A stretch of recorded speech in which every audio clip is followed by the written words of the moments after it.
Hello and welcome to the Not That MJ podcast. Seriously, we're not that MJ. I'm your host, Matthew Dvorak, joined as always by my co-host. Jeremy Jamaku. Every week we bring a topic that the others never heard before and come at it from a different angle. This week I'll be kicking it out. Colin Kaepernick still has no job. The Cowboys are playing the third string quarterback, Ben DiNucci. To be honest, when he came on, I believe it was Cincinnati he came on against.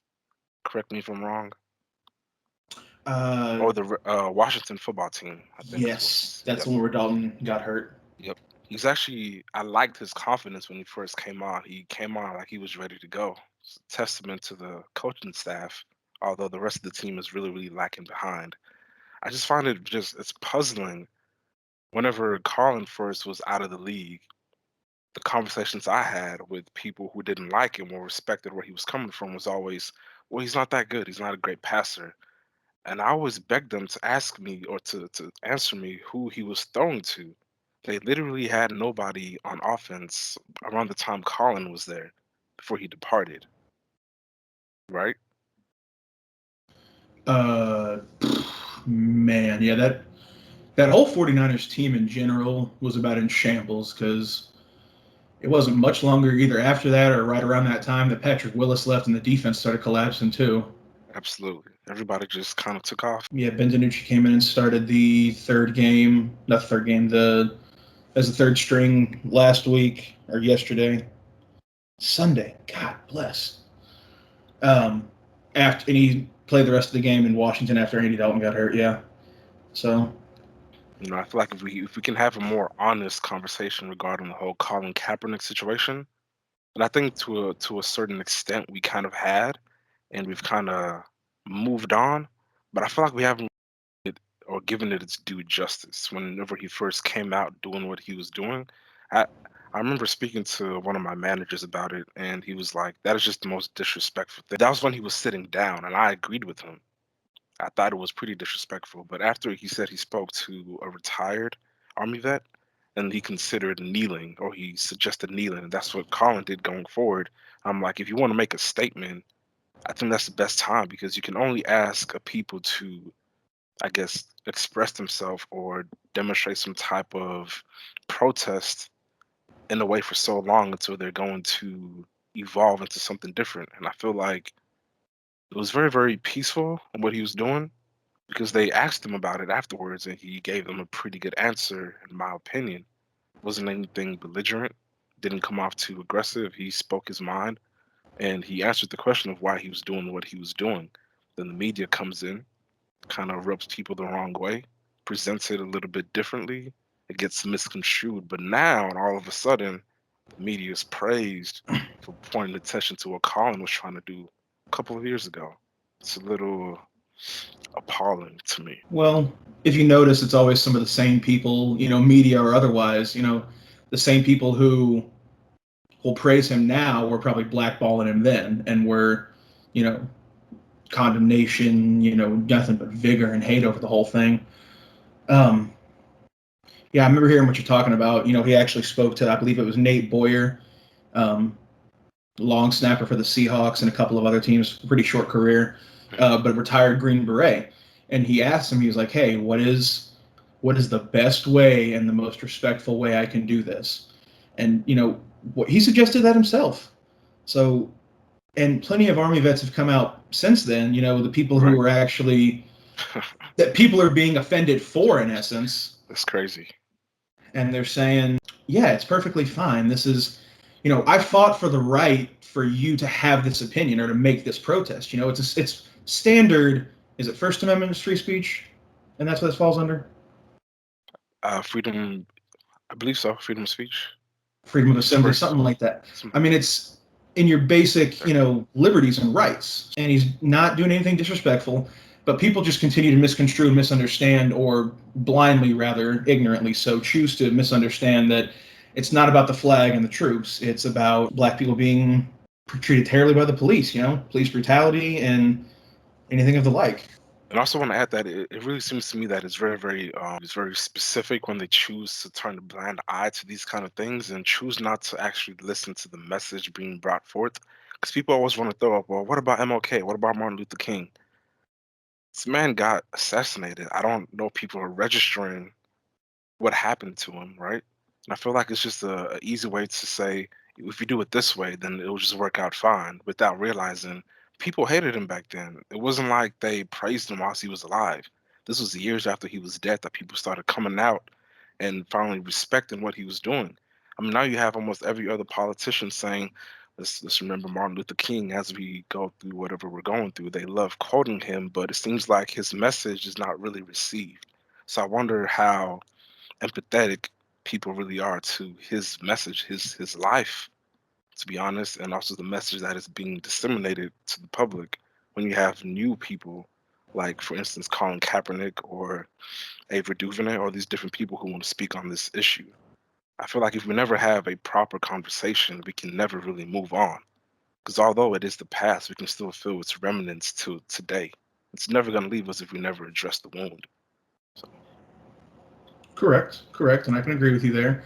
So that being said, let me ask you, and I'll definitely let you lead on this. What is that conversation? What necessarily does it entail? I mean, obviously we could probably spend a lot of time on that. What, in essence, what definitely. does it entail? To me, my point of view, I believe it starts with properly educating or being on the same page as to what actually happened and how we still feel that to this day. I hear a lot of people saying, well, oh, slavery was a long time ago. It doesn't really affect this. They never really bring up how, specifically on the other side, yeah, you had slavery, people being restricted, but then you had a group of people who were allowed to benefit off of these things. And you can talk about generational wealth and how it's passed down. I always wondered, like, as I was young, like, why is every NFL owner almost white? Or why is every successful person almost white? Are black people just not intelligent? Do they not achieve these? Do they not have aspirations to achieve these things as well? It didn't make sense to me. But as you sit back and start to ponder on these things, you have to understand that the history isn't really taught in the way it's supposed to be. I remember in third grade specifically when I first came to this country, I always wondered why we always talked about the genesis of black people in America at slavery, but we never talk about where they came from and the history behind who they are as a people. So it's these specific little tactics used to mentally oppress people that kind of keeps us chained up and lets us flow in a way where we never really are allowed to have these proper conversations. And this is really dense topic. That's just a very small part. I don't want to turn this into a whole semi-documentary about all these different things, but I feel like the conversation has to start with education. And I agree. I mean, how can you know to avoid something or know to not do something a certain way, even when it inherently feels wrong? Or how can, especially, a lot of white people seem uneducated or hard-headed almost about hearing certain things. The whole white privilege conversation and police brutality. Racism isn't real because it haven't happened to me or I haven't seen it. History said, they always say history repeats itself, and Mhm. those who ignore history are doomed to repeat it. So Absolutely. if you don't educate yourself about your past, how can you know where you stand or how to go in the future? And even just to add to that, if we can't even agree on what actually happened in the past, then there's no way we can even take or even attempt to take a step forward, you know? Because you have 100. people denying certain things when this is just factual. Like, no, this actually factually happened, and it's the reason why things are the way they are today. But people want to, I don't even know how to explain why people want to be like that because it's never going to let us move forward. And that's what we all want to do. And whenever we bring up the conversation of white privilege, for instance, I had someone ask me, do you bring that up so I can feel guilty? And my question is, what is your guilt going to do for me, for you, or for anybody? I, we're in 2020. Like, people are just tired. Nobody's trying to make anybody feel guilty to make you just feel bad about yourself. People want tangible change. The whole thing with the NBA doing the vote, doing the Black Lives Matter on the back of the jerseys, the different message, is very beautiful to see. But at the end of the day, I know they did take steps to make things better, especially since with the voting and all that. But people just want to really see tangible changes. I feel like a lot of the just the talk or just the actions that are represented by, I guess, flattery words, but no action behind it, it's just getting lost. It's falling on deaf ears. So I feel like actions need to be taken more. In essence, it's all smoke and mirrors, and it's the same, spiel that people have been given for 100 plus over years now, right? Absolutely. I mean, it's only going to get worse if we don't really address it, as I was saying earlier. Right. So let me ask you a question in regards to the NBA thing. Because they had the whole, the Bucks stepped off the court. They were willing to forfeit Game 5, Giannis said, against the Magic, and they stepped off. They, postponed all the games for a couple of days, Right. and they had a meeting, and there was serious consideration. Reports came out that they were going to talk about not doing the season, and that was one of the concerns that a lot of these guys had going into the bubble to begin with. Is, it's been months. We're all dying to play ball. LeBron and all those guys, they all live to play ball, and it's what they love to do. So they were probably dying more than anybody to see the NBA get back to action. Hmm. But a lot of them did express concern that back to the bubble would take away from what was going on. You had George Floyd recently and all of the Black Lives Matter protests that were, very sustained for quite some time, probably still going on now. The wave really took off this time, it seemed. And I mean, I think it was the first time that all 50 states had protests. I believe almost, yeah. Like you got to think, Alaska, Hawaii, and Hawaii, coast to yeah. coast. Yep. That is insane. I never thought I'd live to see that day, and especially when you look into the crowd, it was almost at different places, of course, majority white young people in those crowds. I never thought I'd live to see that, or even just live to hear the different conversations that were had on the media, different media circuits. Absolutely.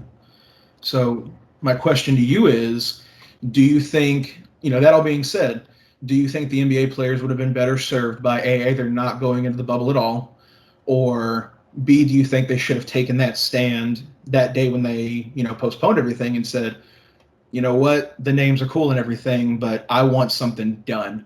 If you guys aren't going to help, we're going to go get it done ourselves, and we won't be here to do it. Do you think they should have left? See, I don't see why they could have done both. I understand if they want to say we want our full attention to be just on this specific issue, and then there are things that they like. These people are they have some level of wealth. If they were to come together and take certain steps, they could really make change just on their own, right? Um, the fact that they are playing, they're still able to earn a living with that, and they can do things post the playoff championship. I don't see why you can't do both. But I also understand if you want to say we just want to focus specifically on this issue and not play it all. But for me, again, I think they could have done both. I think they did a pretty good job in doing both. But I've been saying this personally, thinking it to myself for years, that we can have a unity with the NFL and the NBA and just all these black men who are in these great positions that they set themselves in come together and actually make tangible change. Come down with the hammer and make forceful change. Because I feel like people are just tired of talking. Because these points are never, I'm like, man, this is not a new issue. Like what I'm saying is nothing that's not already been thought about. As they say, there's nothing new under the sun, right? So people have already thought these things, already try to have solutions to this. Now we're in a position where we can forcefully make change, and I think that's where we need to go. So I think they could have done both, and I think they did to a certain extent. I would agree with you there. Because you had 22 teams go. A lot of them left after like the first week or so, after the Right. initial games and everything. You had 8 teams stay behind, and you saw everywhere you went. You had Trey Young, even Jalen Brown from the Celtics and Boston. Brogdon, George Hill. Yep. Yeah, you had a lot of guys out doing things. So I Lot think you're right. They can do both. There's no reason they Yeah. can't do both. Right. Right. And I understand why. I mean, God, just what a place to be. You're isolated with only your teammates and peers playing basketball. You're away from your family. You're in a pandemic. It's 2020. On top of everything that's already happened throughout history in your whole life, George Floyd happens, and I mean it's just an emotional thing to do. And I can understand the conversation that was had. Definitely, do we play? Do we go and put all the focus into this? Are we helping or are we distracting? I think that was probably their biggest, at its core, the biggest issue is, I want to help more than I detract from. And what is playing doing that. I understand that. Again, I would agree, and I understand where they're coming from with that. So let me ask you another question, if you don't mind, as it relates back to the NFL, and in this kind of same realm of conversation. How do you feel about the Rooney Rule, and what needs to change on that? To be honest, like the mere fact that they had to have that rule speaks to the society we live in already. So already, I'm already skeptical about how that would be implemented. But I do believe it has had its benefits in a lot of different areas, which is good. But again, the fact that we do have to have that rule just speaks volumes to me. Yeah, so to go into the rule, I can't really speak on it too specifically, but I do believe it revolves around you have to interview at least one black individual for an open position. Is that right? I don't believe it's necessarily specifically black, but yes, during your hiring process for any executive, I don't know if it's every coaching job plus your executive jobs or just like your head coaching up through the executive chain. During the process, you have to interview at least one Minority. candidate of minority. Yes. We have to do this, so we're gonna run this by. Same thing. Well, I don't want to compare it to the affirmative action necessarily because those are people who are qualified to have those jobs, just given that opportunity because it was restricted from them in the past. But again, just the fact that we have this rules never really change people. People are only going to change people. We can do any type of rule, pass any type of legislation, but if people are not willing to change, I don't really see what is going to change. I think now we have a few more black faces in higher places, which is nice. But then again, the NFL, I believe the players is like 70% black or African American, if you will, but it's just not represented higher up, and that's always been fishy to me, like I said earlier. So I guess it is a good thing, but we can do better. We definitely can do better. I absolutely love the affirmative action, comparison there because I was thinking that myself actually. It's just, but to me, it's not even that. Like you said, affirmative action was more of a, we need to do something to actually help these people a little bit, even some way, right? Right. This feels more like because affirmative action almost guarantees the spot. It's set aside to say, hey, if you're smart enough out of all these other minorities to come get this spot, come get it. Well, compared to everybody, just not minorities. Compared to everybody, if you're qualified for that job, you can have a higher chance of getting it. You're right. My apologies, my mistake there. Mhm. But the Rooney Rule seems more akin to kind of the jerseys on the back of the name. There's no guarantees of anything. All we have to do is put on the show of, oh my God, look at us. We interviewed Eric Bieniemy and Ron Rivera and Marvin Lewis, but we're going to go with Joe Judge. Of course, they probably already had their mind made up. I don't want to be too much of a Bruh. but I'm pretty sure they already had their mind made up. You can't. I believe he was just on the special teams assistant. Yeah, like special teams assistant in New England. Yeah, something like that. But they play hard though. I think sometimes people feel like whenever we speak on topics like that, we're trying to disrespect the person who got the job. It's just more so, what was your qualifications?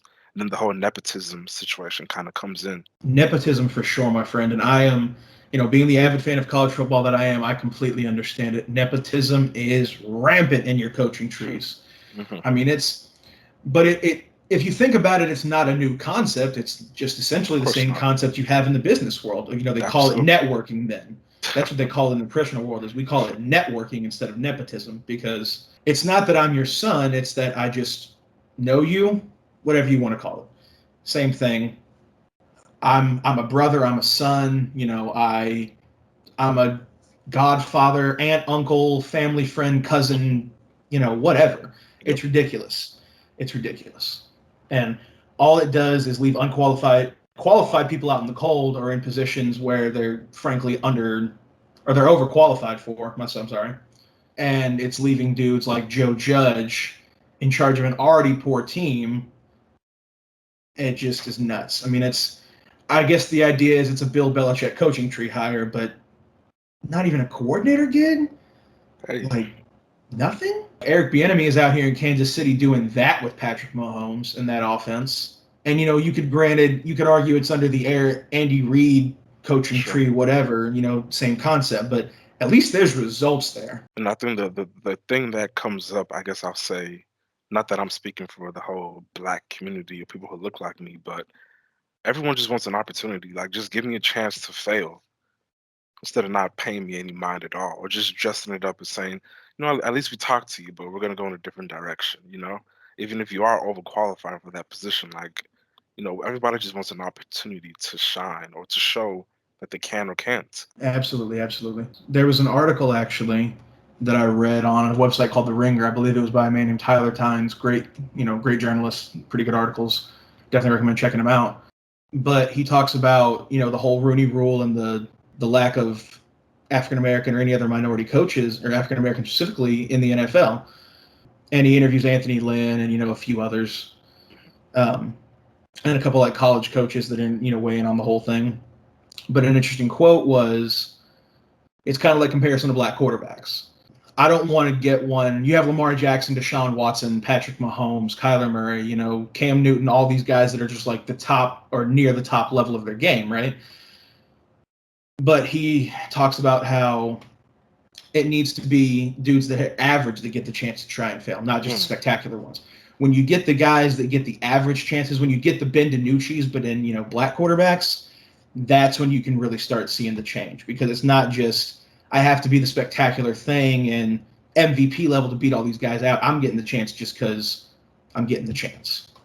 Yeah, but I don't know if you heard of an artist named MK Asante, but he basically says, whenever you're black, you have to take two separate notes. Where you have to work twice as hard just to equal that of a white individual.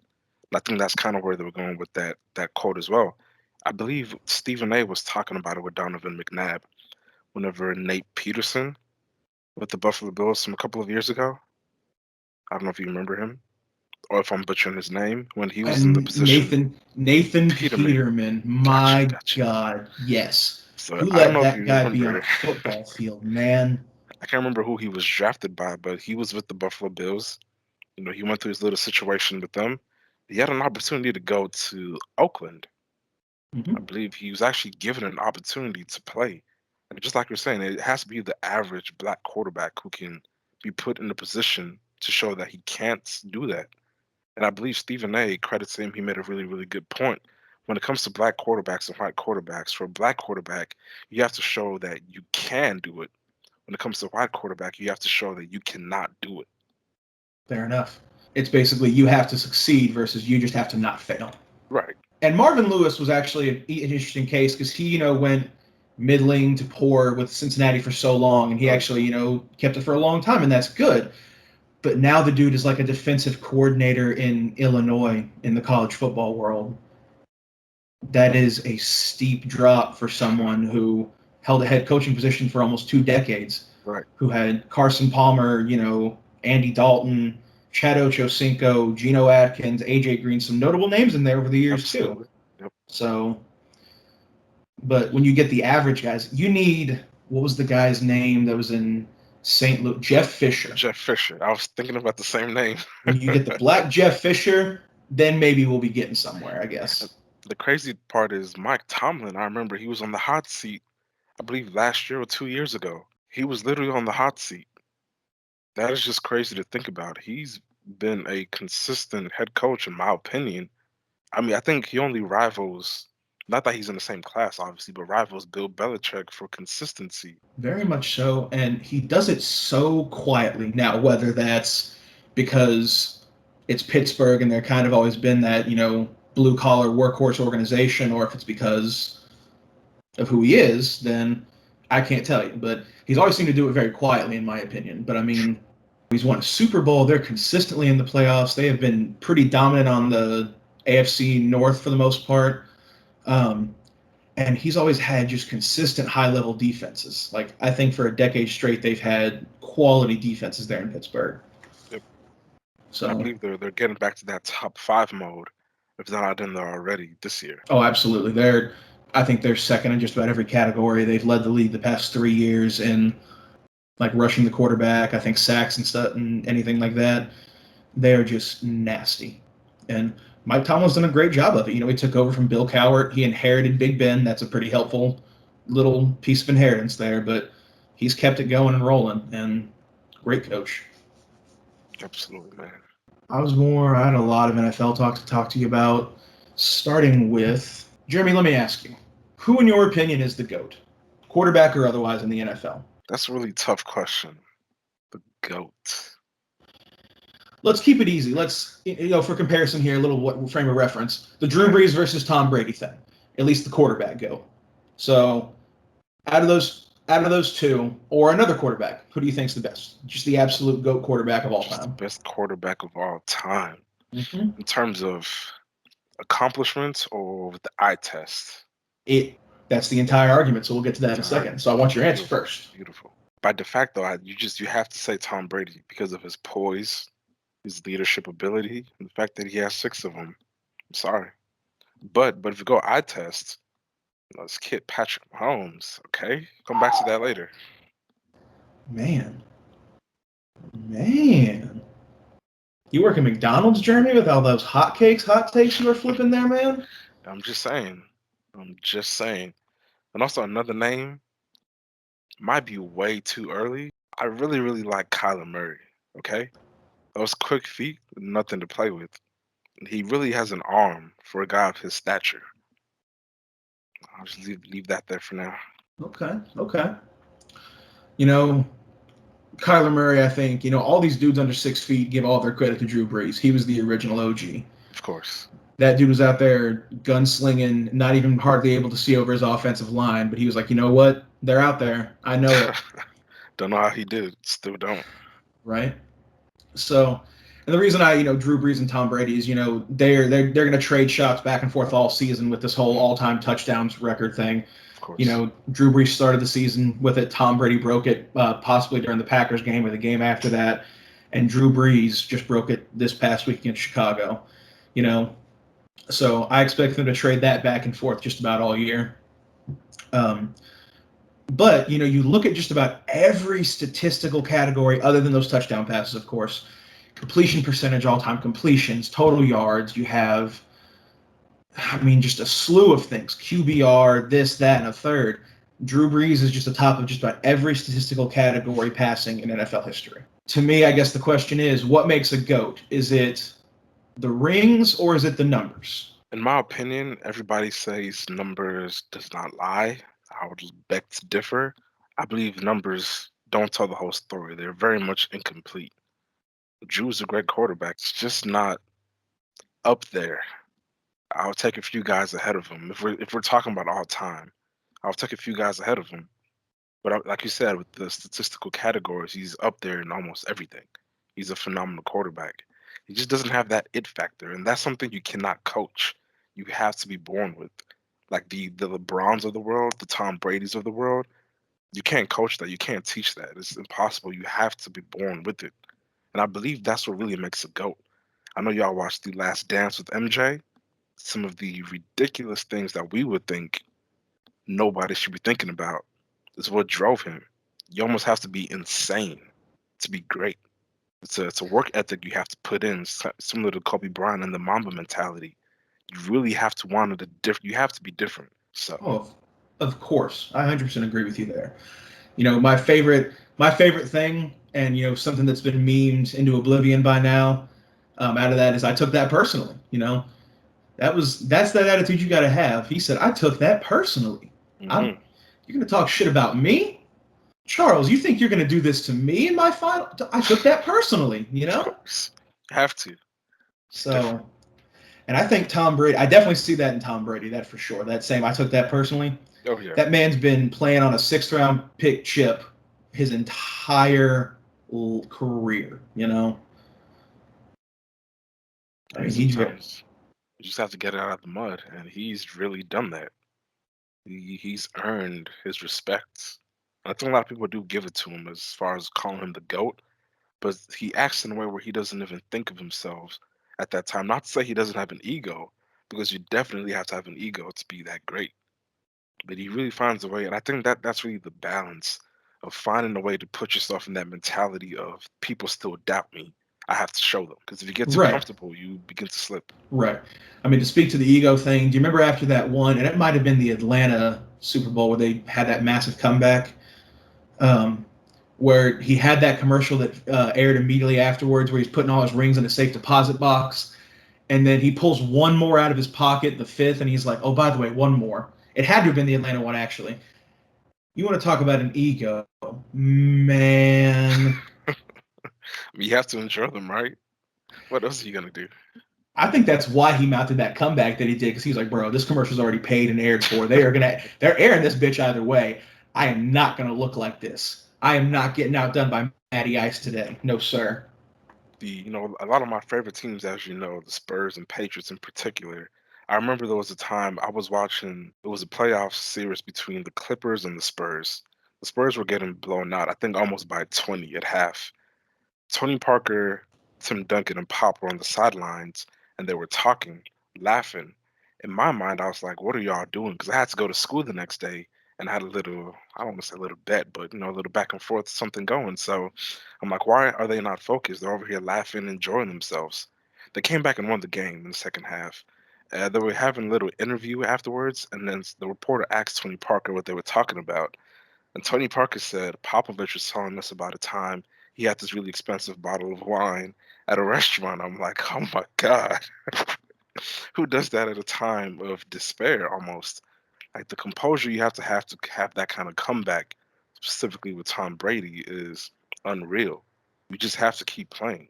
So it's a lot of respect to Tom for that. Absolutely. I mean, that's Tom Brady. Has earned the definition of ice in his veins. That man is stone Clutch. cold. Yes, absolutely. Stone cold, gets it done just about every time. And I know a couple of weeks ago when we were last on together, I talked about looking in that game how he looked a little washed, the arm was looking noodly. I think the next week he came back and posted like 4 touchdowns and 300 something yards. So Something like that. yeah, so LOL at me. Speaking on Tom Brady, him and Gronk yet again hooking up. They just tied Jerry Rice and Steve Young, I think, for the all-time touchdown combination, like passing receiving duo. Right. But So 93, 93. that's really amazing if you really think about it. From the tight end position to be able to do that, it's just dominance right there. Absolutely. The rings obviously matter. 6 rings, you can't argue that. Of course. But you cannot go. I think an argument can be made that you can solely call someone the GOAT based off the stats. Because I'm sure people thought Dan Marino for a long time after he ended with the most, career passing yards, probably thought he was the hottest shit for a long time as a quarterback, and no one was ever going True. to come past it. I think you can't look solely at rings and say that same thing, though. Of course, I would agree with that. But at the same time, numbers are just so incomplete to me that they don't tell the whole story. Right? We look at a Barry Sanders. When you just look at him, and you can tell he's Oh, different. When I look at Saquon Barkley, he's just different. I'm sorry, I would take him over any running back, probably in the past decade. To be honest with you, the only person I would make me change my mind is AP, Adrian Peterson. That's the only person. Boomer Sooner.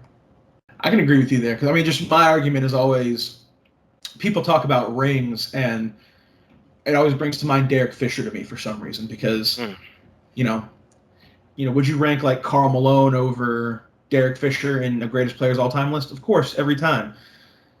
But he has more rings. Yeah, but Derek Fisher has more rings, so he's better than Karl Malone, right? Get out of here, guy. You're garbage. I mean, we have to put everything in context, of course, but I agree with what you're saying. Absolutely. Correct. Within context, but you know, like I said, I just don't think you can solely go off rings. Your most accurate, obviously, is a combination of both, especially Of when you get course. down to the guys that don't have rings. Mm. So, speaking of rings, is Eli Manning a better quarterback than Ben Roethlisberger? To even ask that is so disrespectful in a sense. Maybe a little bit of my hatred because I saw a little commercial. I don't know why they picked that commercial when he escaped the pocket to throw that pass when he should have lost to the Patriots in the Super Bowl. It's something about him. I want to say it's not hatred. I just don't like him. You know about Eli Manning, of course. Of course, I just don't like him. Okay, so it's disrespectful to Ben, is what you're saying. Absolutely, yes, yes. We could probably do a whole episode on is Eli Manning in the Hall of Fame or not, because that's a discussion we'll Probably. have in about Mhm. We'll have that discussion about 5 years from now. But, Drew Brees, the dude only has one ring. And a lot of people might make the argument, it was the Bounty Gate year. There's an asterisk. It doesn't count. He was carried by the Bounty Gate defense, whatever.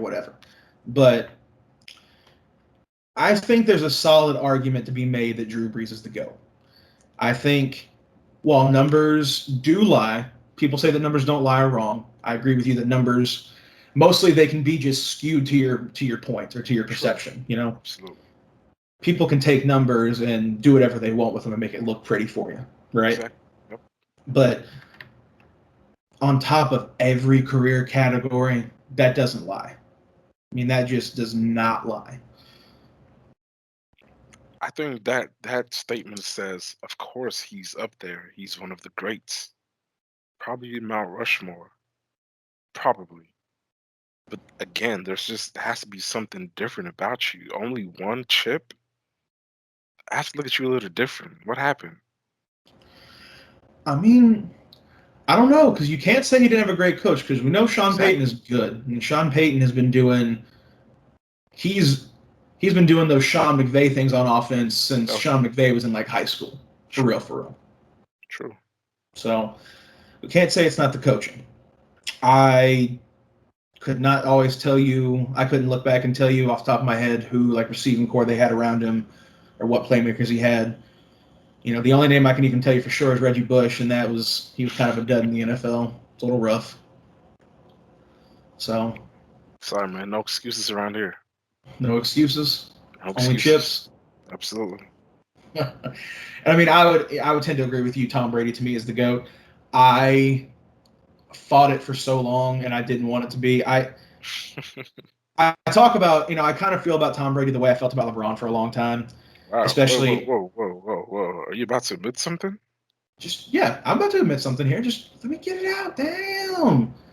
I felt about Tom Brady the way I felt about LeBron for a long time.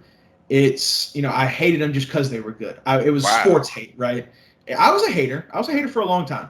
And I wouldn't, it was just sports hate. Not even hate you like I hate you, just like, God, will you stop being what you are so we can all get a little piece of it for the love of God?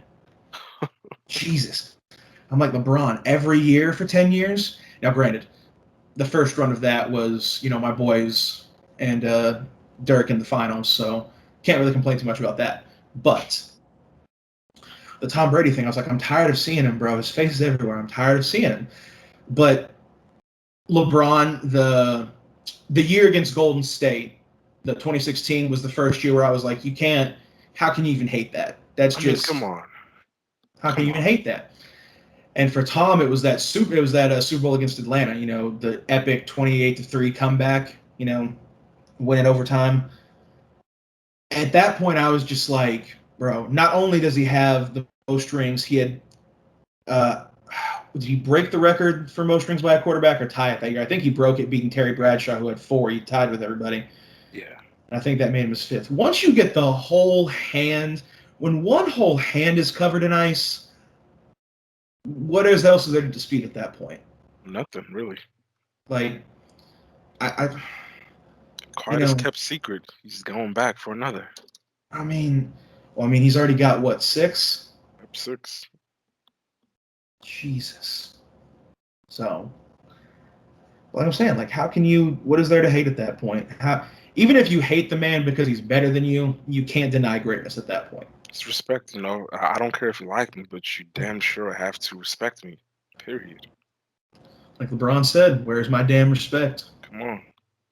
The people who go out of their way to hate LeBron, they just make me wonder what's going on in their personal life. This man puts in the work. You can't say he's just benefiting from whatever team he goes on, they go somewhere. He's literally a force of nature. You can't hate that. You can't disrespect that. I don't understand why people go out of the way. Maybe you, as a former hater, could expound on that. Is it jealousy? Part of it, definitely part of it. I mean, especially at that time with the the Miami Heat the whole Miami Heat and the Big 3 thing. Okay. If you were a Heat fan, you were loving it. You were eating that mess up, right? Mm. I got LeBron, D Wade, and Chris Bosh all in prime. Come on now, like Scary. we're eating that up. Now the rest of us, maybe not necessarily you being the Spurs fan, because you guys had all those good finals against them, Possibly. That would but make sense. Yeah. a little bit is jealousy, a little bit is just I don't know. I couldn't tell you, man. I mean, I was fortunate enough to have Dirk, so I had somebody to always love. So I only hated LeBron having to face him. Having to face him, Oh, that okay. sucked. Because I mean, for me, it's always like he's such a upstanding role model.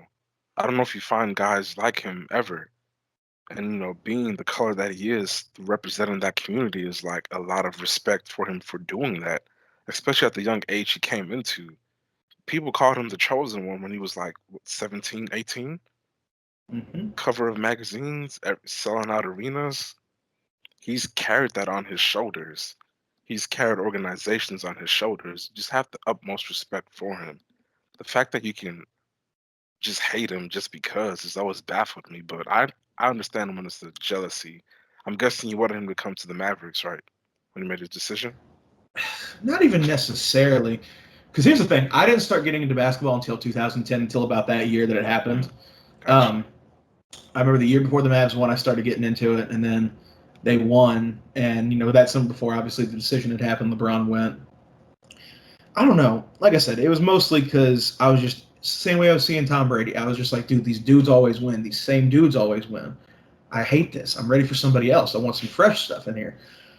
But LeBron didn't ask your opinion. He didn't ask Yeah. my opinion about the finals. He didn't care what I thought about the finals.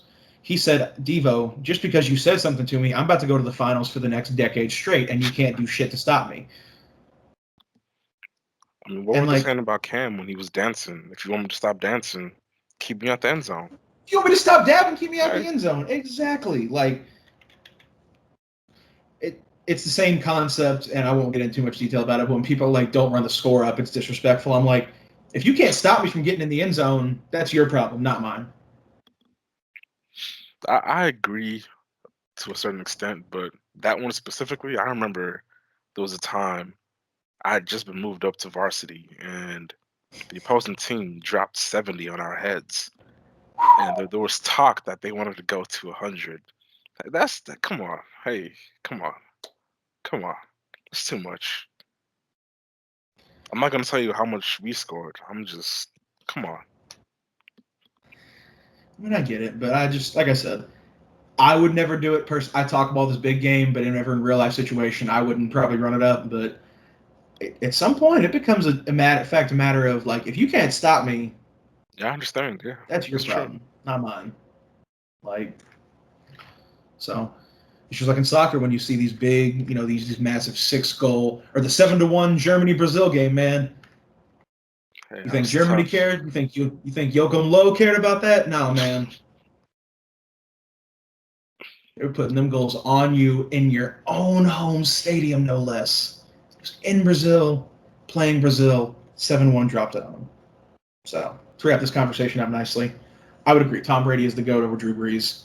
Um, like I said, I think you can solely I think you can make the argument for a GOAT based solely off stats, not solely off rings.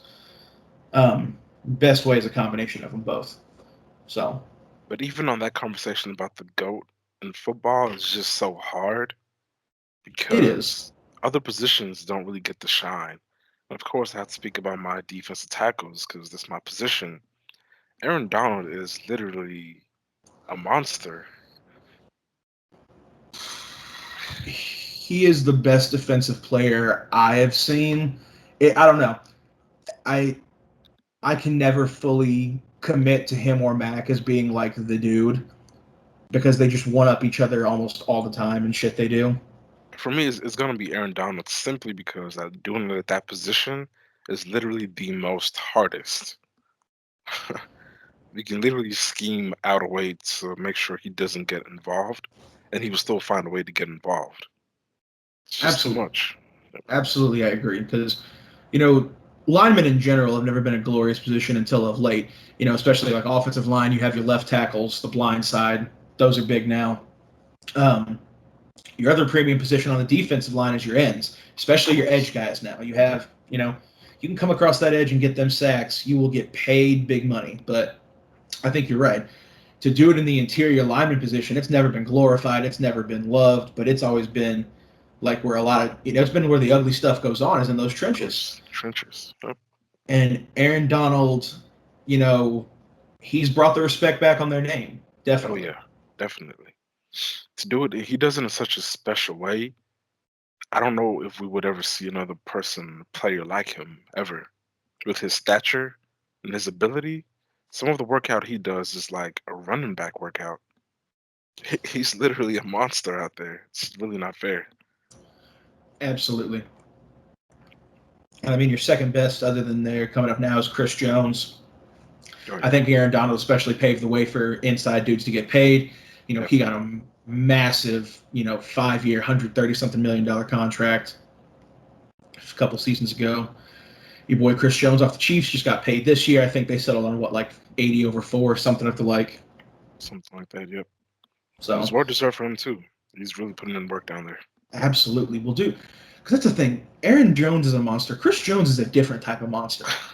Chris Jones to me is like the old school defensive lineman, nose tackle type guy. Yep, yep. But he can Like, still rush. Interior rush is so hard, but he makes it look pretty easy. well, because your centers and your guards you get double teamed Double so team. often, it's just such a higher Absolutely. rate.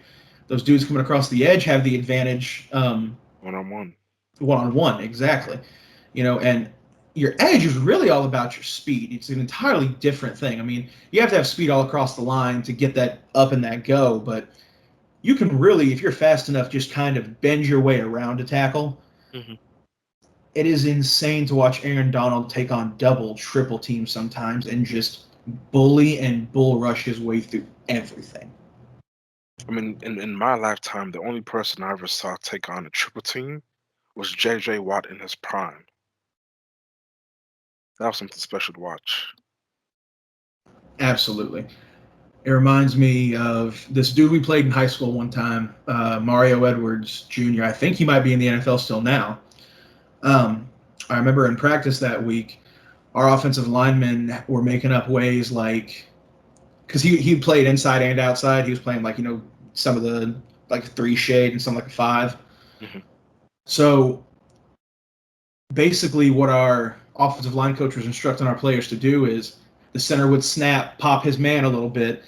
Um, the guard would initially give that push on Mario Edwards, the end with the tackle. The center would abandon his dude up front, and the guard would go back and take him. And the center would loop around almost in like a 180-degree angle and come back and take him off the edge to keep him off the quarterback. That's beautiful. That's so much respect. I didn't quite get that, but I remember one game I played that 3 technique a little bit. I had the guard that was guarding me was just getting destroyed. So they ended up moving him to right tackle and they brought the left tackle to play guard. And so it was the left and right tackle basically just double teaming me the rest of the game. Made me feel really special about myself. That's a lot of attention to command and it can really just destroy the game plan for an offense. So Right. Well, I mean, you put in that much work. This is high school we're talking about. We're putting in that much exactly. work on this guy. I can only Exactly. imagine the work they have to do in that offensive film room in Aaron Donald. Like, Right. what do you do? Like, what do you, how do you game plan manageably for that? You just can't. Those are people who are just a problem. Period. There's no solution. It's just a problem. Got to deal with it. Precisely. Well, and the best thing about that is when you have a dude like that, it only benefits everyone around you. Absolutely. Especially the immediate effort is on that defensive line. You have Leonard Floyd, you have Michael Brockers, yes, I think so. They have all those guys off the ends, and they only benefit from it. Aaron Donald's picking up that double or that triple team. That leaves everybody else one on one, and we're eating. Yeah, they just have So, to eat. so it's beautiful when you see a guy not only dominate like that, but he's so dominant and complimentary that everyone else picks up the slack around him. Beautiful. Beautiful. Very much. So, already on the GOAT conversation, who's the defensive GOAT? That's really, really tough. That is really, really tough. I would have to go ahead and just say, I- I'm going to say Aaron Donald. I'm sorry. I feel You're like I have gonna to apologize, but I have to say Aaron Donald. you're gonna disrespect LT like that? Absolutely. Sorry. Lawrence Taylor has entered the chat and would like a word with you, sir. We'll talk about it. I'm sure he might even agree with me, but Ah! I'm sorry. I'm just saying to do it from that position, in this modern day, you have to be different, and he's literally just built differently. He is. He really is. I mean, he is just like. First off, watching that dude with his shirt off is just not fair. That dude takes his shirt off, and I'm like, bro, put that shit back on. Like, did you watch any of the Hard Knocks this past year where they had them I in the saw Chargers on? clips. Yeah, I saw clips. Did you see the one where it was like one of the like second or practice squad cornerbacks? He was out there talking mad shit, and he was out there flexing. So he was out there talking about Aaron Donald always takes his shirt off before practice. So he runs up there in front of the cameras. He's like, "Hey, Aaron, look!" And I'm like, "Bro, Aaron Donald does not give a fuck about you. Get out of here." It was funny, but yes, dude. First of all, that's not fair. Second of all, just the way it's just nuts. I mean, you're right. There's no more words to be said on it. It is just insane the way that man plays and how dominant he is inside. The only person I thought could have had that type of impact, and I brought it up to you and you've laughed, Jadeveon Clowney, because he's built something different too. I haven't seen somebody of his stature move that type of way, but for some reason it's just not clicking with them. But Miles You Garrett seems like, still on this Jadeveon Clowney thing, huh? I'm still on. Hey, he's too talented to give up on because you can't teach his intangibles. I can agree with you there. He's too talented to give up on yet, but I don't know, man. He's never really, in all that time playing on Houston, not just that, you're playing opposite of J.J. Watt, and all that time, you ain't got nothing going. Nothing. I believe it's the way they used him as well. Okay, I don't want to. I don't make an excuse for him. Maybe I will because he's just too talented for me to just say he doesn't have it because he does show flashes every now and then. I don't know. Something just needs to click. Maybe I don't know. Come down to Bill Belichick. We can work something out, figure out what's really what. But I think he's a special player. He needs a special home, and we need help in New England. Is what I'm trying to say. That man just said, "Hey, yo, listen, everybody out here listening, please help, Hey, help." it's tough out here, man. I can't watch anymore. I'm But not even interested in the NFL anymore. I laugh as a Dallas fan. Help, help, bro. Ugh. MVP debate, Jeremy. Who is it so far? We're going through about 8 weeks now. Who you got? For me, it's still Russell Wilson. He's having a ridiculous season, 100%. and a lot of his games have been literally some of the best games I've seen in a while. It's been back to back to back. So for me, it's Russ, no question. Hopefully, he can actually get one this time. I would agree with you there, 100%. I mean, he is. Russ has played great throughout the years. He's played very, very, Yes. very good football throughout the years. I think he's definitely always been kind of under the radar and under talked about, underappreciated, even by myself included. I always give him I felt like I gave him his fair due, but even Nah. sometimes he's doing way more than that. And this Yep. year, especially, he is out here for it. My only problem with the Seahawks, it's not even a real problem, is people are for some reason saying DK could be the next Megatron or he could be the best receiver of all time. And I'm just like, honestly, I don't see it at all. As an athlete, crazy. He's just built different. But to compare him, my guy Julio, to me, there's no comparison because he's not fluid enough. If you just want to go straight down, just a regular fade, possibly he'll be up there. But for Megatron, Julio, I don't see it, honestly. I would. I'll agree and disagree. I'll agree with you that at least right now it's a little early to be saying all that. He did have, a great second half of the season last year coming up. He's had a monstrous run to start this season. I mean, my God, 161 yards, 12 receptions, and 2 touchdowns this past weekend. I mean, they scorched the 49ers secondary. Yeah, he's having a So, great season, of course. Yep. but I would agree that it's a little too early. But I think his route tree is coming along. I It think is. he is a physical freak of nature at the Absolutely. receiver position, the likes we have not seen since Calvin Johnson, True. Julio, very, even like early Larry Fitzgerald. Remember Prime Fitzgerald out there? Oh yeah. Oof. So, very much like that. I think there's no saying he couldn't. I think it's very too early to tell. One I, season of breakout, and we shouldn't be throwing it out like that. I'm sorry. It's not that I hate him. I could never see him being like I could never see him being anything close to Julio. I'm sorry. I'm just gonna say it. I want to be a little respectful and just keep it going, but I have to stop you there. No way he can be like Julio. He's just not fluid enough. He doesn't run after catch the way Julio can. Like I'm saying, if you want to go just straight down, I don't think anyone can quite touch DK. But the combination of everything and the wide out, I just don't see it. I think one thing that helps is obviously Russell Wilson. We obviously talked about the year he's having, but just him in general. Russell Wilson is a great quarterback to have to be throwing the ball to you, right? True. Yep. I think the big distinguisher between him and Julio is DK does not carry Russell Wilson. They complement each other very well. Um, but I think Julio definitely carries Matt Ryan more. So you're trying to say Matt Ryan is not that good? Yes, I'll tell you. I should have said that sooner. I'm sorry.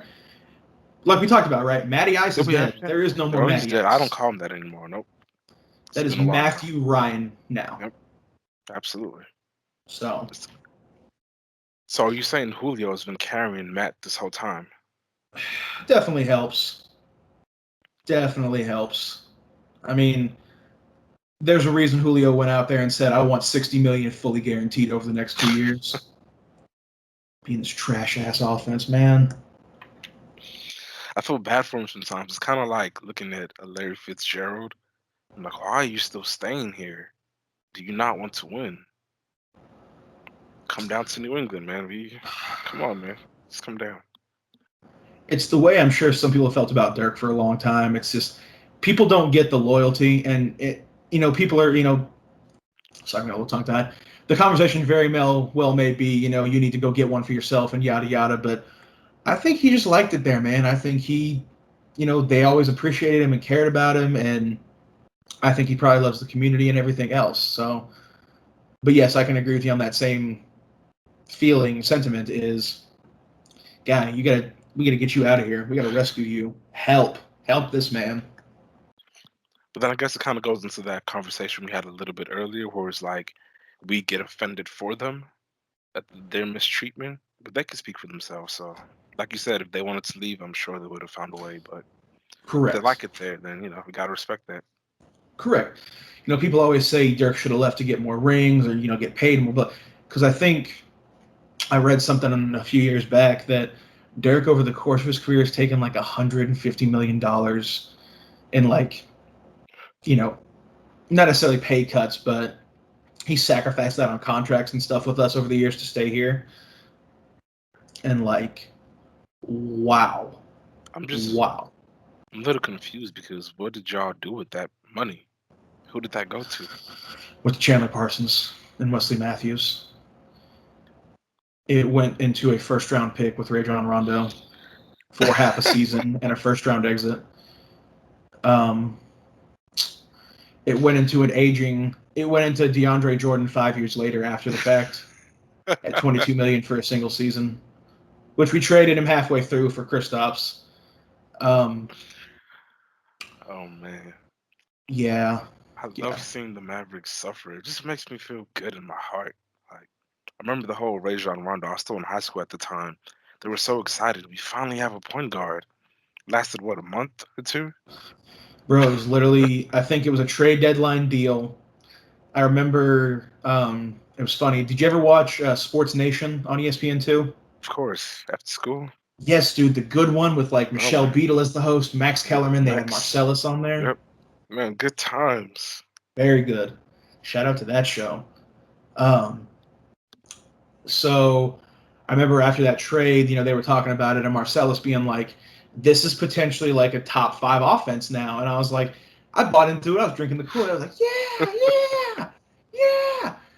And then playoffs come around, and Rondo is all due respect to Rondo, being a little bit of a diva out there, out there fighting with Rick Carlisle and everything. And we benched him the rest of the series, lost to Houston in the first round, and that was that. We shipped him out after that. Beautiful. Beautiful. You know, I'm not always going to side with the players, but I don't think he wanted to be there. That's the main reason why. Probably not. Yeah. Probably not. So, but yeah, that was sad. That made me sad as a Mavericks fan. I loved it personally. Chandler Parsons. Well, with him specifically, I actually believed in him. I actually thought Houston was stupid to let him just leave like that, to be Bought into honest. that bullshit, I Jeremy. I re- I really, really did. I was like, man, this is such a great three. Shoot the three. Defense is a little bit suspect, but his offense is only going to increase from here. What a guy. I wish we had him down in San Antonio. But thank God the Mavericks saved the day as usual. Gotta love it. Jeremy, in the years I've been a fully committed Mavericks fan, it's been over a decade now. And we've been known for it long since then, too. We've always been the guys that go hunting and get nothing, right? Every free agency round and season, we go hunting, and for what? We get nothing. A Oh, big, man. fat, steaming bowl of whiffs. You know what we get for our troubles, Jeremy? We get Wesley Matthews getting signed to the DeAndre Jordan money. We get not Doc Rivers. You get Blake Griffin holding him hostage in his own house to sign a Uh, contract, fam. We I'll be got honest Chandler with you though. Parsons and 7.3 points per game over a $97 million contract life for our troubles, my man. He's still a good shooter, okay? Chandler's a good shooter. Wesley Matthews, he can play defense, with the three with the arrow, fan love, fan attraction. Y'all love that, right? Being the eighth seed sometimes, ninth. Y'all like that, right? Stop hurting my feelings, man. Asshole. What about Raymond Felton? He's a pretty good point guard Don't. for y'all listeners. God, stop. Oh, God. Roddy Beaubois? Ah, he was nice, right? Yeah. He was nice. He was good. Yikes. Oh man. I said the team now though. I remember when whenever Kristaps was available, I was hoping we would get him down to San Antonio. I was so upset that y'all got him to pair with Luca because I feel like those two are gonna be a problem. I mean, a problem in maybe 2 years or so. Absolutely, dude. Absolutely. Well, it was crazy because I remember we were at work and we got the little ESPN notification that Kristaps was on the block, and then not even like an hour later, word broke that we had traded for him, and I was like, "Damn, I was sick. dude." I was like, "That means Mark called first, and the Knicks owner or the The GM Knicks, probably was man. like, bro, the first person that picks up this phone and wants this motherfucker, I'm sending him out." I can never understand organizations. Of course, there's things that we don't know fully in detail, but you just can't let someone like that just leave. I feel like they weren't properly compensated. 2 first-round picks, DeAndre Jordan, Dennis Smith Jr., and Wesley Matthews, and you think they weren't properly compensated? Kristaps is a unicorn. Listen, Kristaps is a over 7 feet, can play inside and out, a defensive monster. I'm sorry, no, he was not properly. Really, if the Knicks want to DeAndre? leverage, Come if on, the man. Knicks want to leverage their future like that, I'm gonna let them gladly.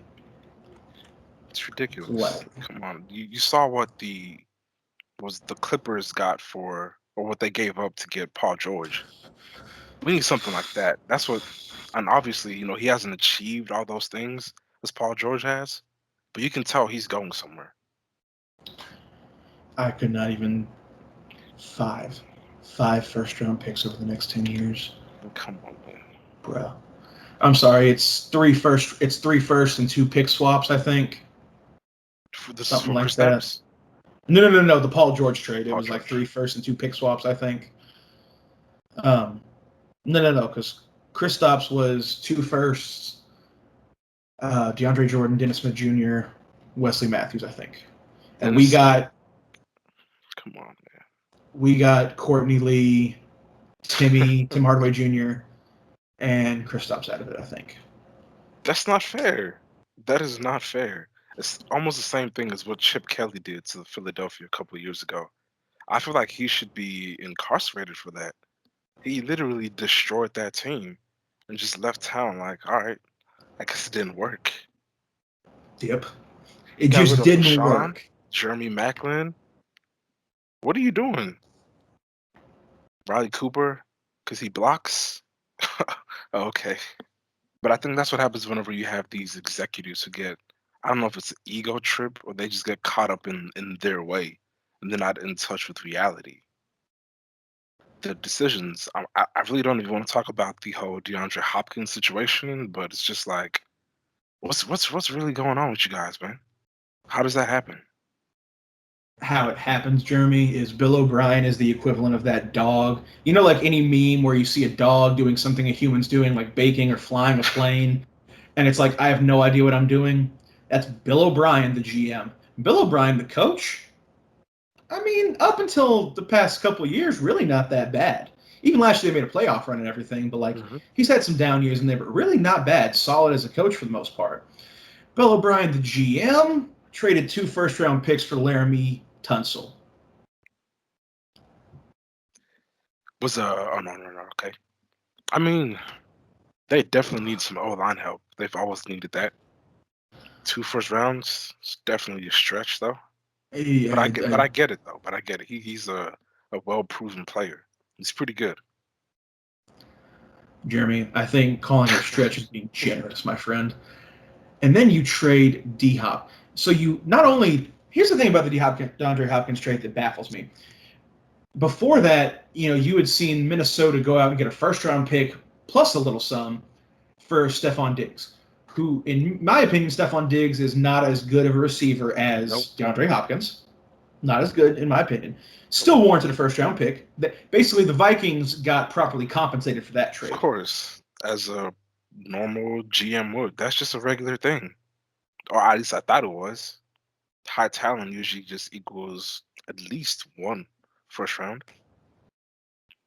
You go and trade Nuke, who over the past 7 years has consistently been like a top 7, arguably top 5 receiver, for a second round pick, and like David Johnson for another overpaid, busted running back contract. What? Don't even know what to say. Just speechless, really. So, thankfully, that Bill O'Brien is gone. Bill O'Brien, the GM, and Bill O'Brien, the coach, unfortunately, both. But at least the GM part's gone. It, to me, is the same as it's the same way Jerry Jones is our GM. Like, bro, it is not working. But I like that one. In in what way? Explain yourself. The way that it keeps the Cowboys down below, as they should be. You're a hoe. It really suits them, in my opinion. You're It a fits their personality. The big star, nice stadium. It fits them. It's perfect for them. They're not that serious about winning, so It's all empty calories. I mean, you literally have great talent, and you add CD to the mix. Like you don't need defensive help. Yeah, definitely cowboy move. So yeah, you got it. No comment. No, man, it's rough. I mean, Jerry is just, you know, good owner money wise and good owner. He makes good money moves and everything. Great executive. I mean, there's a reason he's executive of the year one year. He's in the NFL Hall of Fame for Christ's sake. But Jerry, the GM, is just, it's not great, man. I don't love it. I think the man is just letting his ego get the best one he has for many years now. But I mean, eventually, I think he's going to come to his senses. Even though it's been what about 20-ish years now. I mean, what the Cowboys always say, next year, right? Bro, it's what we say every year. Every year, Cowboys fans, man, we're gonna be 2-14 this year, some garbage like that. And next year, you know what's gonna happen, Jeremy? We're gonna strap it up, and we're gonna go out there and say it's our year. I like it. Gotta love it. That's how you keep fighting. That's how you come back from 28-3. That mentality right there. Yeah, that's great. But I want that to be more in our team and not just our fan base. I'm sorry, this is entertainment purposes only. We don't do all that real winning over here. I'm sorry, you got the wrong team. That's why the players have to walk through a literal actual club to get to the field, right? Special is beautiful though. Let's be Yeah. honest. Love it. The Death Star itself. The Champions League started. Was it? Or did they have a game today? They did have games. Couple. Yeah, they've started. They've had games today. Yeah. Um, I don't remember who's been doing what. I know Well, Cristiano Ronaldo finally came back for Juventus after that COVID thing. but did you hear about the little, I guess, internal problem with Real Madrid, where Benzema was telling, I don't remember who he was telling, but he said, "Don't pass the ball to Vinicius. He's not playing for us. He's playing for the other team." And Zidane was basically like, that always happens, and it's been handled internally, so they're good now. But wow, Yikes, that's tough. That is tough. dude! And how about Messi? That decision to stay at the Camp Nou is looking a little rough right now, man. But I heard somebody come out and say that he's actually very, very hard to coach, kind of like MJ. I was a little shocked by that, to be honest, Why'd that shock you? that he's actually hard to coach. Messi is. Thought Yeah, it'd I be a little mean, easier. you would think the guy has such an electric personality. You would think, but you never know. I mean, sometimes they're one way in public and an entirely different way on the court or True, on the field. true. Yep. I mean, it's kind of like Ronaldo. He gives off this flashy kind of thing. He just has this very flashy vibe and very kind of The cool guy, do. you know? Yeah, college football. We talked about Justin Fields. Your boy's looking good. Trevor Lawrence sidelined for a couple of weeks because of the whole COVID thing. That sucks for Clemson. It really, really does. I feel like they will be fine. More so sucks. I don't think it sucks for Trevor at all. I think he's going number one regardless. We'll get to that in a second. That was one of Oh, my other things. We'll get to that in a second. wow. Um, This guy. um, I think Clemson will be okay. I watched some of the Boston College game and they almost lost. They had to make Yeah. a pretty good comeback on it, but they've got this like true freshman 5-star quarterback they're starting right now. He was a 5-star recruit coming out of high school. He didn't look bad. And obviously the second half they looked a lot better than the first, so we'll see. Playing Notre Dame will be tough though. I think they'll come out on top, honestly. I could agree with that. I could. Back So to Trevor though. let's do this. Let me have one more thing for you. We'll get to there in Okay. due time. Okay. Heisman, what are your prospects looking like right now? I would say Justin Fields is more than likely probably your lead candidate at the moment, maybe just behind Trevor. I would actually have to agree with you, honestly. I think he's literally the second best quarterback. Yep. Trevor, to me, he's undisputed. There's no way he can't. You can't go against Justin. I mean, Trevor. He's just too special. The things that he's bringing to the table, again, you can't coach some of these things, so you have to take him. You just have to. Okay. Do you? Because do the Jets still believe in Sam Darnold? Sam Darnold is a quarterback. He's a good quarterback. Mm-hmm. The organization is really, really trash. I don't think you can contaminate because I don't want. This is what I don't want to see. We rush these kids in prematurely. We don't. I don't feel like they prepare them enough. And then once they start slipping, I'm going to move on. AKA Josh Rosen. I don't want to see that Took, happen to Sam Darnold. took the words right out of my mouth. I know you love that guy. I believe in him, man. I know he's with the Bucks now. That's perfect for him. Is that where he is for real? Yeah, I heard he's the backup. Okay. Sam can double check that real quick. Um, nice. I mean, Josh Rosen admittedly has gotten dealt a pretty rough hand gets drafted number 9, goes into that god-awful Arizona Cardinals situation. They offload him because Cliff Kingsbury comes in and wants Kyler Murray. Understandably, I don't blame you for that. True. So we got a tough break there, and then right after that, you get offloaded to the Dolphins, who, between Ryan Fitzpatrick and Tua, is just, what are you going to do at that point, you know? Like, that's just a rough deal, man. Okay, so if Sam Darnold was to get moved, where should he or who should be knocking at their door?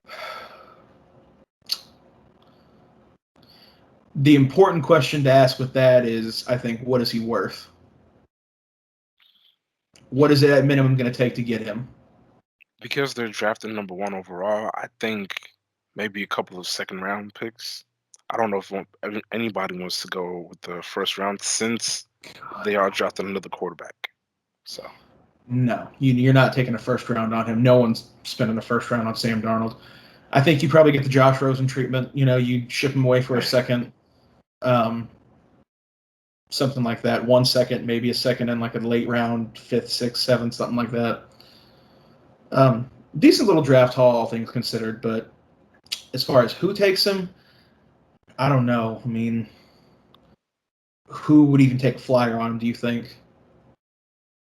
I would like to see the Broncos come knocking. That wouldn't be bad. The Broncos, maybe the Jags. They don't get a quarterback. I was thinking that too. I don't know how they feel about Gardner Minshew or not. Maybe even the Cowboys if they want to, I don't know, move around. I just love drama with them. It's just exciting for me. I love it. Why not? How about a first? You're trash for that. You're trash for that. They might even believe in him. Who knows? You know you're trash for that, I'm just saying. bruh. So I think with the Jaguars, maybe the Redskins, they seem very talk about a tough situation. Dwayne Haskins there. They seem very down on him right now. Washington football team, you mean? I'm sorry, you're right. The Washington football team, the Redskins are no longer. You're right about that. But we're really about to keep this Washington football team name for all time, aren't we? I guess so, man. I guess God. so. Like, It's really pathetic, honestly. it truly is. I mean, can you just imagine explaining that to a kid why their name is just the Washington football team? Their name is themselves. Like, bruh. Jesus. So, But with their quarterback situation as well, Dwayne Haskins. Well, Dwayne Haskins and Daniel Jones, I thought were later round, maybe late first. I never thought Daniel Jones should have been starting, but I understand why he was starting. I honestly thought he was going to fall to the Patriots, but that was quite a reach.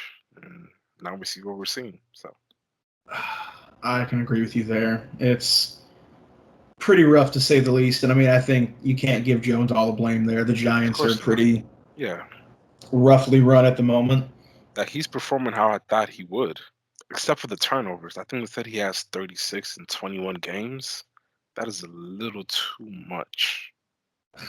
Like, you can fumble or you can throw interceptions. You can't pick both. You can't do both. You got to pick one struggle or another. Yeah, because then we can't help you. Because those are things that you can kind of help teach.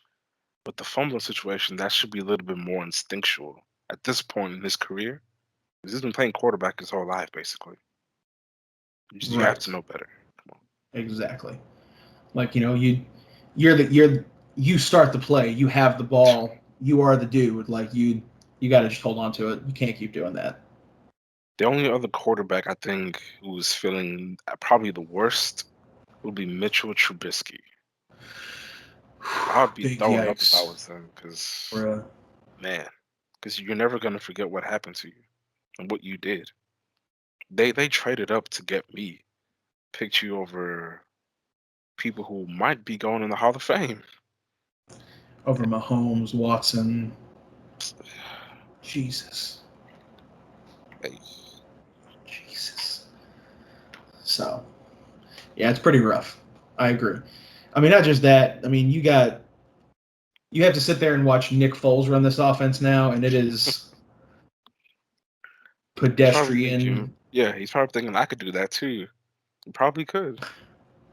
Right. Well, he's probably sitting there looking like y'all took me out for this. This is the exact same shit I was doing. Like, I'm a little faster. God.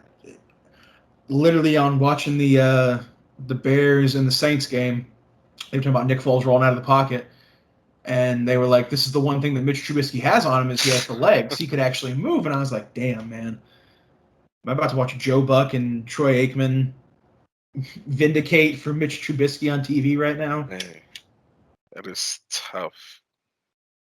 But I So heard he's pretty, pretty sensitive when he was at the facilities and people were kind of questioning him.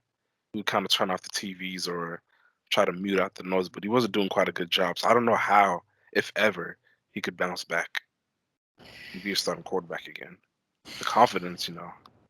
That's why you have to take your time with these quarterbacks. This is a lifetime investment. People are so quick to just throw them out. especially lately, I mean, like we talked about the Jed, Josh Rosen. Dwayne Haskins is shockingly just getting shut out entirely by Ron Rivera here. Like the man's not, he's third string on the depth chart at the moment. You brought in, how do you fall behind Alex Smith? All due respect, I love Alex Smith. It's a great success story to see him come Hmm. back from that leg injury and start a game. That all being said, you're going to put that dude who got basically Joe Theismann, and you're going to put him above the depth chart above Dwayne Haskins? Disrespectful, in my opinion. It is, but to be honest, he wasn't really living up to his full potential. But then again, I don't know if we can blame that all on him. I mean, it's it's like any other team that struggles at the moment.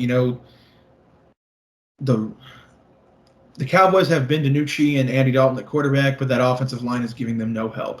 Mhm. It's the same thing there. The Redskins are giving him no help on the offensive line. A quarterback cannot be successful without those guys up front. You can't. And young quarterbacks especially, it's been crucial to help them. You know, that's why the Cowboys especially, they had set themselves up so well, about 4 or 5 years ago with the end of Tony Romo and beginning of Dak's careers because they had just a premium offensive line. It was so easy. The transition was so seamless because of them. You know, you got Tyrone Smith, Travis Frederick, and Zach Martin. Those are three all pros up there, just murdering people up front, and it makes it easy for you. It So, does. Definitely does. so I think they're doing themselves no favors there. But it's just incredible to me to see what a change of the guard with Ron Rivera in now. And how we see Dwayne Haskins has fallen here. So it sucks, and I feel for him. Same, same. We'll see if he can bounce back. We shall see. So back to my other thing. Trevor Lawrence, you know, is the number one player on a big board. But if the Jets take him, if the Jets have him, or if the Jets have the number one pick, which it looks like they will, I don't think they take Trevor Lawrence unless they trade Sam Darnold beforehand. I would agree that would be the smartest thing to do. Because Sam Darnold doesn't seem like a bad quarterback to me. I think his environment is kind of, I guess, restrained him to a certain extent. If I was them, I'm thinking maybe trade down, try to get some more assets, and actually build a team instead of just switching quarterbacks. Because who's to say what they're gonna put on Trevor mentally? Right. Well, because you know that the talk for the past couple of years has been, tank for Tua, tank for Trevor, tank for all these guys. But Trevor Lawrence has been getting that shine since, he was a freshman. He's a junior now. And ever since that October when he took over as a true freshman and never went back, took the job from Kelly Bryant, he has been rolling and he's been the talk. He's been coming out as the Heisman favorite the past 2 years. He's, Clemson is just about always bound and picked to be in the national championship or win it. He's been probably being discussed as the number one pick in this draft for 2 years now, even before we got here. People have been looking forward to this for a long time, but I just don't think he'll be the number one pick. I think the Jets end up with it. I think if they're smart, they at least, like you said, give Sam Darnold half a chance and build around him instead of just expecting him to be the savior and see where you go from there. I think he falls to one of those other top 5 teams in there, possibly the Jaguars. Um, I mean, if the Giants are there, I would be considering Trevor heavily. I would too. Because imagine that backfield with Trevor and Saquon. Only if they had like a number one receiver to throw to, man. Yeah, because they got Sterling Shepard, Golden Tate, a bunch of 2s and 3s around him. Nobody really that's like that true number one guy. I wonder if they would have, I don't know, kept Odell, Because I don't even know who they got with that pick either. They took the Browns' first-round pick. I don't even know who they took with that. But you're still where you're sitting. And they're sitting nowhere pretty. It's tough. Got to feel for Odell. Yes and no. I feel for him being stuck in Cleveland. That was not where I wanted him to go. I think he can be a bit of a personality at times, maybe a little bit of a diva, some might say.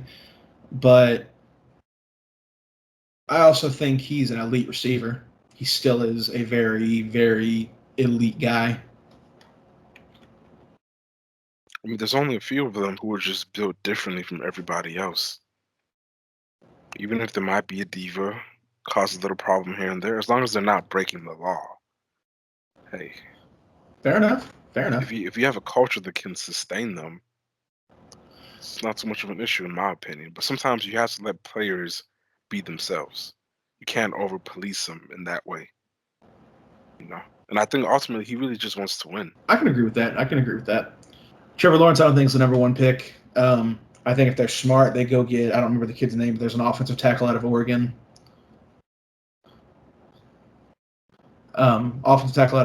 Who is projected as a number one pick, especially for one of these teams like this. So we'll see. But I think they should give Sam Darnold a fair chance and go from there. Leave Trevor for the rest of us. For, say the Cowboys. If that was to happen, I can't explain how I would feel. If the Cowboys took Trevor? Yes, I would be extremely disgusted. I don't want to see that happen. I can't. The only way that would happen, I feel like y'all would have to move up. It really just depends on how the East shakes out. That's a whole different discussion we could have a different day. But True. I think it really depends on how the NFC East shakes out. Truly, if I'm the NFC East, any of those guys, I'm tanking as hard as I can. Because the unfortunate thing is we're all going to suck. We're all going to be 5, 6. God bless the division winner could be a 4-win team. But you got to understand that the rest of us, whoever doesn't make the playoffs, is going to have those top 10 spots. The guy who wins is going to be number 18 at best, middle of the pack of the draft, still with a 4-win team, essentially garbage. So, I'm the NFC East. I'm taking as hard as I can. Now, if the Cowboys somehow were to get Trevor Lawrence, I can't say I wouldn't be excited about it. Can't say I wouldn't be happy. But right. I would very much feel for Dak because that would be just the slap in the face that it would feel like it would be monumental. Of course. I mean, just that would be just the way to end that year for him, that football year, and a career in Dallas. What a way for that to go, huh? I don't even know where he would go.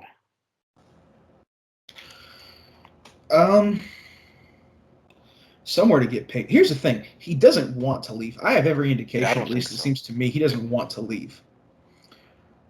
But I think he is, in that same breath, very bound and determined to get what he's worth, which, by all means, you know what you're worth, go get paid. I don't think he wants to leave. Actually, hold on. I don't know if he's saying he would like to see Dak in Cleveland or New York. I think he is. But I would actually, if Odell was to stay, because he puts up big numbers, I would be fascinated to see what he could do in Cleveland, if I'm being honest. It would be And nice. They have plenty of good weapons. They have Jarvis and Odell, and they have Kareem Hunt and Nick Chubb. I think Joker, they're yes, Njoku. We'll see how long he stays there. He's been the whole trade mill about him has been going on for a while now. good, good. So he needs to leave. They're not utilizing him well. I know a spot down.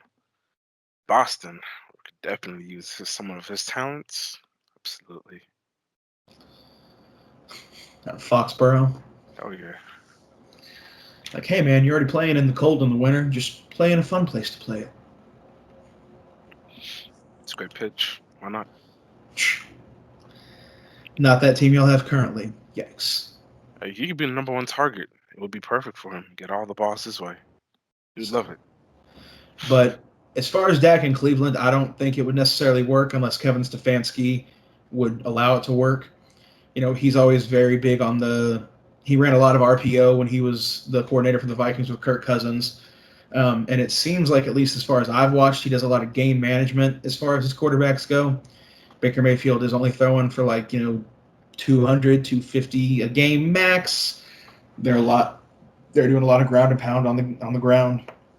And you just don't do that with Dak. Dak is, not that you have to just air it out for 450 every game, but you utilize him, and I don't think it would be interesting to see if Kevin Stefanski would utilize him correctly or if it would just go by the wayside, his talents. I'd like to see that regardless. Like I said, I'd like to see Dak back in a Cowboys uniform, but we'll see how that goes. That'll do it for us today on Not That MJ Podcast. As always, I've been your host, Matthew Dvorak. With me, my co-host, Jeremy Jameku. And that's all we got. Signing off till next time. See you guys. Peace.